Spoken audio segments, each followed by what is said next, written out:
Hey guys, I hope you're ready for today's installment of our standards. We are making our way through our Reading for Information standard, and today we are doing Reading for Information 8.6. So here we go. Here is the standard, and I'll read it to you first. Reading for Information 8.6, determine an author's point of view or purpose in a text and analyze how the author acknowledges and responds to conflicting evidence or viewpoints. So that is our standard and how it reads. So let's take it apart. Of course, this is standard 8.6. This is where you would see things like argumentative writing.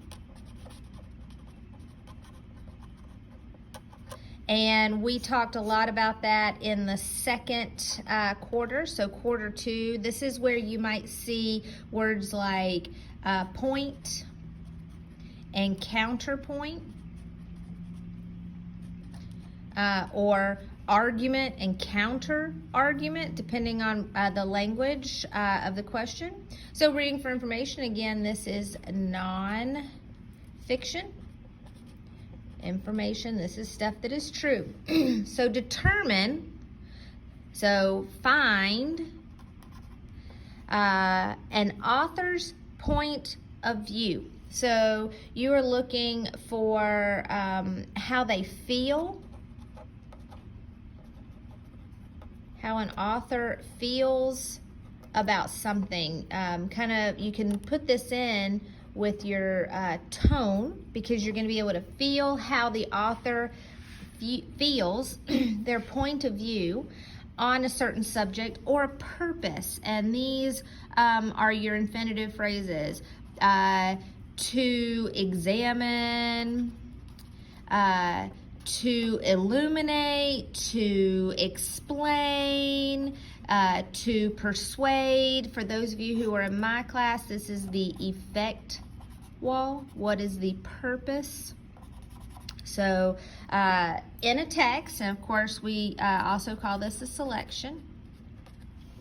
And analyze, and that's why I used examine over here, to analyze or examine, or to look more closely at something.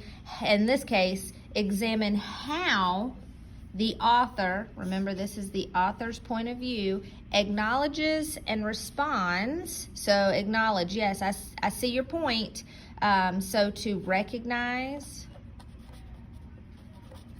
and respond. This is, for those of you who were in the quarter 2, this is, I'm going to talk about a map here in just a second, but where you acknowledge, here are the reasons, and respond to conflicting. This is opposite.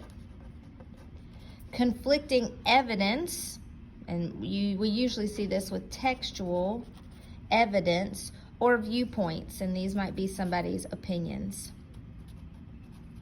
So if you were to view this on a map, you might see your thing here. I'm just going to use uniforms. That's your topic.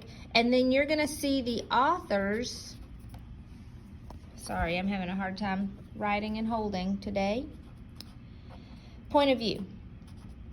The author's point of view might be, yes, we should have uniforms. Now, after they say yes, they may say, okay, here is one reason why, yes. Here's another reason, yes.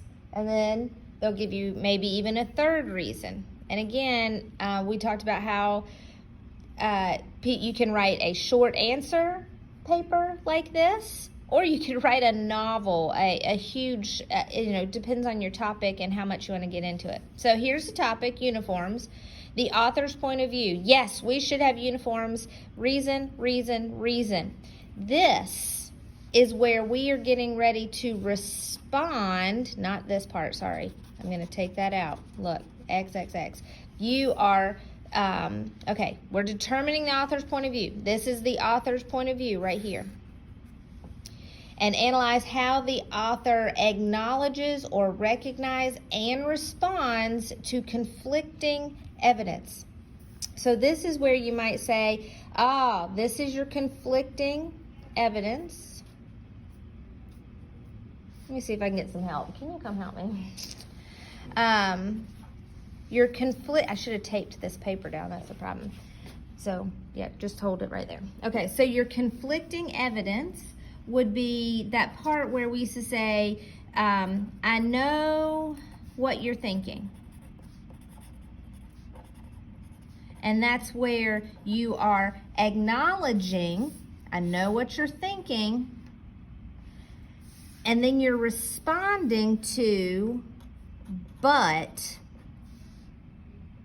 and responding to that conflicting evidence. So yes, we should do it because it'll save money, it'll make people feel more comfortable in school, and it's easier to get dressed in the morning. I know what you're saying, what you were thinking, oops. And I usually say you can start out that way, but when you do your final edit, take that part out. Just make it a statement. Your conflicting evidence might be you're taking away students' independence or their individuality. But there's your signal word.